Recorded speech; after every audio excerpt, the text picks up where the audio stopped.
জাতীয় নাগরিক কমিটি ও বৈষম্য বিরোধী ছাত্র আন্দোলনের উদ্যোগে আগামীকাল শুক্রবার আত্মপ্রকাশ করতে যাওয়া নতুন রাজনৈতিক দলের নাম জাতীয় নাগরিক পার্টি এনসিপি।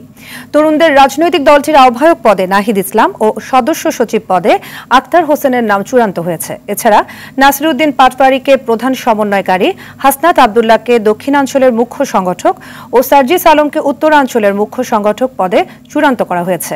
রাজধানীর বাংলা মোটরে জাতীয় নাগরিক কমিটির কেন্দ্রীয় কার্যালয়ে জাতীয় নাগরিক কমিটি ও বৈষম্য বিরোধী ছাত্র আন্দোলনের যৌথ বৈঠকে এসব সিদ্ধান্ত হয়। বাকিদের পদবি এখনো চূড়ান্ত করা হয়নি।